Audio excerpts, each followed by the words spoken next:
الحمد لله رب العالمين.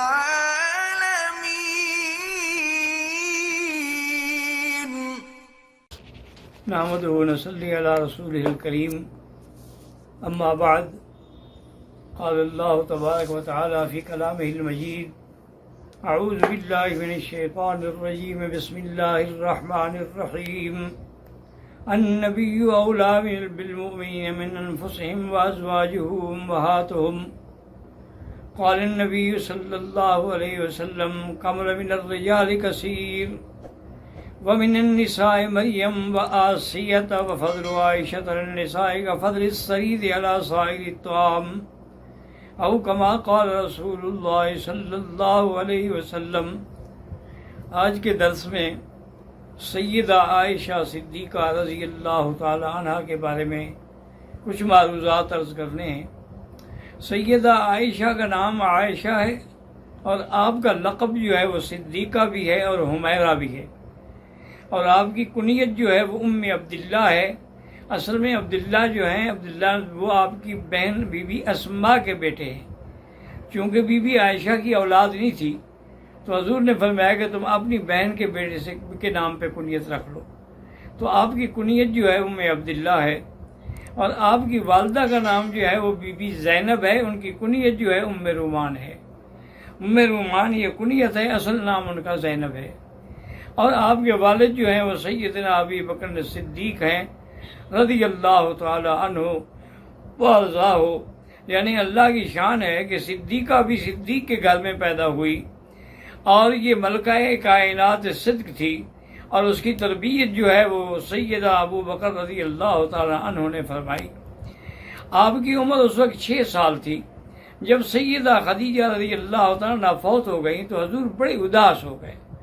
حضور کو ایک تو تنہائی، اور دوسرا سیدہ خدیجہ محسن اسلام تھیں اور محسن محمد مصطفیٰ تھیں صلی اللہ علیہ وسلم. تو بی بی خولہ نے محسوس کیا تو اس نے آگے عرض کیا کہ یا رسول اللہ، آپ دوسری شادی فرما لیں، اب اکیلا رہنا آپ کے لیے بہت مشکل ہوگا. حضور نے فرمایا تم کیا مناسب سمجھتی ہو؟ تو خولہ نے کہا کہ حضور اگر آپ اجازت دیں تو میں حضرت ابو بکر سے بات کروں، ان کی بیٹی عائشہ کی.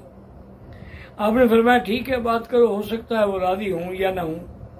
تو بی بی خولہ نے آ کر سیدنا ابو بکر اور آپ کی بیوی سے اس بات کا ذکر کیا تو انہوں نے کہا کہ مرحباً و اہلاً، ہمیں اس سے زیادہ اچھا رشتہ کون سا مل سکتا ہے. تو لہذا حضور صلی اللہ علیہ وسلم کا نکاح جو ہے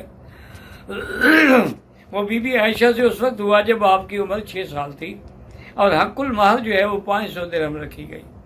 لیکن رخصتی نہیں ہوئی. رخصتی حضور پاک صلی اللہ علیہ وسلم جب ہجرت فرما کر مدینہ منورہ میں تشریف لائے تو اس کے بھی کافی عرصے کے بعد حضرت ابو بکر نے خود آ کے عرض کیا کہ یا رسول اللہ صلی اللہ علیہ وسلم، آپ اپنی بیوی کو گھر کیوں نہیں لے آتے؟ آپ عائشہ کو رخصتی کرا کے اپنے گھر لے آئیں. آپ میں ابو بکر اصل بات یہ ہے کہ میرے پاس حق المہر کے پیسے نہیں ہیں، اور میں حق المہر دیے بغیر اس کو اپنے گھر میں نہیں لانا چاہتا. تو حضرت ابو بکر صدیق مسکرایا اور کہا یا رسول اللہ، میرا مال جو ہے وہ کس کا ہے؟ اور 500 درہم حضرت ابو بکر صدیق نے دیے. کہا حضور یہ لے لیں اور عائشہ کو بھجوا دیں.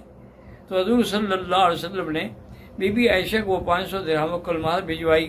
اس طرح رخصتی ہو کر حضور صلی اللہ علیہ وسلم کے گھر میں آئیں. وہ گھر جو ہے کوئی محل نہیں تھا، کوئی بنگلہ نہیں تھا، بلکہ آپ کی مسجد کے بالکل قریب ایک حجرہ تھا جس کی لمبائی چوڑائی 7 ہاتھ تھی، اور کچی دیوار، مٹی کی دیواریں تھیں، اور جس کی چھت پر اپنا کھجور کے پتے اور کھجور کی چھڑیوں سے چھت ڈالی گئی تھی. یہ سیدہ عائشہ کا گھر تھا. اور آپ کی جائیداد میں کیا تھا؟ ایک مشکیزہ تھا پانی کا، اسی طرح ایک چکی آٹا پیسنے کی تھی، اور اسی طرح کچھ جو تھے، کچھ گندم تھی اور کچھ کھجوریں تھیں. یہ جائیداد تھی. لیکن اس کے باوجود بی بی عائشہ رضی اللہ عنہا اتنی صابر، اتنی قانع، اتنی شاکر تھیں کہ کبھی آپ کے دل پہ کسی قسم کا ملال نہ ہوا.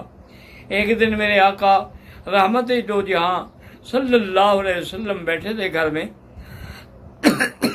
اور اپنے کپڑے کو ٹانکا لگا رہے تھے. گرمی کا موسم تھا، حضور کے چہرے پر پسینے آ گئے تو بی بی عائشہ بڑے غور سے دیکھ رہی تھی۔ جب حضور نے نظر اٹھائی تو کہا عائشہ کیا دیکھ رہی ہو؟ کیا حضور آپ کے ان پسینے کے جو قطرے ہیں ان میں جو نور چمکتا ہے میں اس کو دیکھ رہی ہوں۔ اور خدا کی قسم لوامی زلیخا لو رأین جبینہ لقطعن قلوبہن۔ اب بی بی عائشہ کہنے لگی خدا کی قسم ہے اگر بی بی زلیخا پر ملامت کرنے والی مصر کی عورتوں نے جمال یوسف دیکھا تھا، اگر وہ میرے محبوب کا جمال دیکھ لیتی تو اپنے ہاتھ ٹکڑے کر دیتی، اپنے ہاتھوں کے بجائے دلوں کو ٹکڑے کر دیتی۔ اور اسی پر بی بی عائشہ صدیقہ نے سرکار دو جہاں کی مدح میں ایک قصیدہ بھی لکھا تھا کہ لنا شمس وللآفاق شمس وشمسی احسن من شمس السمائی۔ ایک دنیا کا سورج ہے، ایک میرا سورج ہے، میرا سورج جو ہے وہ دنیا کے سورج سے اچھا ہے۔ اس کی دلیل دی کہ شمس الآفاق تطلع بعد فجر، کہ سورج دنیا کا جو ہے وہ تو سورج صبح کے بعد نکلتا ہے، وہ شمسی تطلع بعد العشائی، لیکن میرا سورج جو ہے وہ عشاء کے بعد بھی روشن ہوتا ہے۔ تو سیدہ عائشہ فی الحقیقت شاعرہ بھی تھیں، عالمہ بھی تھیں، ادیبہ بھی تھیں، ذکیہ بھی تھیں اور بے انتہا سخی بھی تھیں۔ ایک دفعہ حضرت معاویہ نے 1,00,000 درہم بھیجا ہدیہ، تو بی بی عائشہ نے چلانا شروع کیا۔ اس دن آپ روزے سے تھیں تو افطار کے آنے سے پہلے وہ پیسے ختم ہو گئے، اور باندی سے کہا کہ کوئی چیز لے آؤ اپنا افطار کے لیے، تو اس نے کہا بی بی آپ نے تو 1 درہم بھی نہیں دیا کہ ہم بھی آج اچھی طرح افطار کر رہے تھے، پانی اور کھجور کے سوا کچھ نہیں ہے۔ تو آپ نے 1,00,000 تو خرچ کر دیا، لیکن اپنے افطار کا اور اپنے فطور کا کوئی بھی خیال نہیں کیا۔ اسی طرح عبداللہ زبیر نے 2 بوریاں پیسوں کی بھر کے بھیجی، تو سیدہ نے صبح سے جو بیٹھی شام تک سارے چلا دیے، 1 ریال بھی اپنے لیے نہیں بچایا۔ عبداللہ بن زبیر آپ کے بھانجے تھے، ان کو پتہ لگا، انہوں نے کہا بھئی اچھی بات یہ کیا ہے کہ سارا کو لٹا دو، ہم بھیجتے ہیں کہ بی بی عائشہ کچھ اپنے اوپر بھی خرچ کرے، لیکن وہ اپنے اوپر 1 پیسہ بھی خرچ کر نہیں لیتی، اب ان کو کنٹرول کرنا پڑے گا۔ تو جب بی بی عائشہ کو پتہ لگا کہ اچھا میرا بھانجا مجھے خیرات سے روکتا ہے، میں آج کے بعد اس سے بات نہیں کروں گی۔ بڑی مشکلوں کے بعد، سینکڑوں سفارشوں کے بعد آپ نے عبداللہ بن زبیر کو معافی عطا فرمائی۔ اور بی بی اتنی خوف کرتی تھی، ایک دفعہ قسم کھا لی، بیویوں نے توڑوا دی وہ قسم، تو آپ نے اس کے کفارے میں 40 غلام آزاد کیے، تو آپ نے 67 غلام آزاد کیے ہیں اپنی زندگی میں۔ سیدہ عائشہ نے فرمایا کہ مردوں میں تو بڑے کامل پیدا ہوئے ہیں، لیکن عورتوں میں بی بی مریم، بی بی آسیہ زوجیت فرعون، اور اس کے بعد فرمایا بھائی عائشہ کا کیا پوچھتے ہو بھائی، عائشہ تو پھر ان سب سے زیادہ افضل و اعلیٰ ہے، کیوں وہ زوجہ محمد مصطفیٰ ہے صلی اللہ علیہ وعلیٰ آلہ وصحبہ وسلم تسلیما کثیرا کثیرا۔ اسی طرح بڑے بڑے صحابہ آپ حیران ہوں گے کہ ابو موسیٰ اشعری، حضرت عباس، حضرت ابو ہریرہ، حضرت عبداللہ ابن عمر، یہ تمام صحابہ بی بی عائشہ کے شاگرد تھے۔ تابعین میں سے 200 تابعین بی بی عائشہ کے شاگرد تھے، اور بی بی عائشہ نے حضور کی 2010 حدیثیں روایت کی ہیں، جن میں 686 حدیثیں جو ہیں وہ صحیحین میں ہیں، یعنی بخاری اور مسلم میں۔ اور بڑے بڑے صحابہ کو جب کوئی اشکال آتا تو وہ بی بی عائشہ سے آ کے مسئلہ حل کرتے۔ ایک دفعہ حضرت کی خدمت میں حضرت عباس نے کہا کہ بی بی یہ قرآن شریف میں آتا ہے کہ ان الصفا والمروہ من شعائر اللہ فلا جناح علیہ ان یطوف بہما، تو یہ لفظ فلا جناح علیہ تو معنی یہ ہے کہ اس کا دوڑنا کوئی ضروری نہیں ہے، واجب نہیں ہے، اگر معنی مستحب ہے۔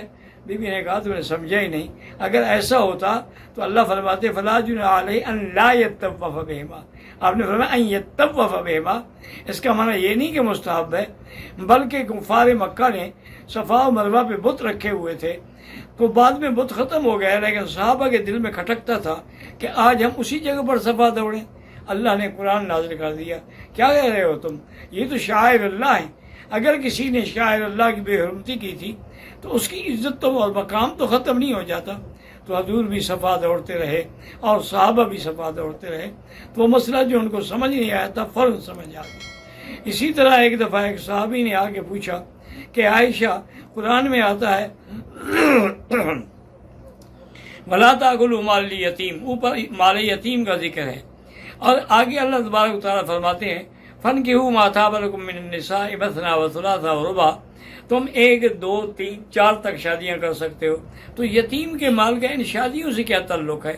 تو آیت کا ربط معلوم نہیں ہوتا۔ بی بی نے فرمایا عجیب آدمی ہو، مکے والوں کی تو عادت یہی تھی کہ وہ یتیم لڑکیاں اگر ہوتی تو ان کا مال بھی قبضہ کر لیتے اور بغیر حق مال دیے ہوئے ان کو شادی بھی کر کے اپنی بیوی بنا لیتے۔ اسی کو اللہ نے فرمایا کہ تم یتیموں کا مال نہ کھاؤ، اگر تم نے شادیاں کرنی ہیں تو دوسری عورتوں سے شادی کرو، 1 کے بجائے 4 کر لو، لیکن تمہیں یہ حق نہیں پہنچتا ہے کہ تم یتیموں کا مال کھاؤ۔ تو اس لیے سیدہ عائشہ صدیقہ جب کوئی قرآن کا مسئلہ مشکل آیا تو فوراً آپ نے حل کیا۔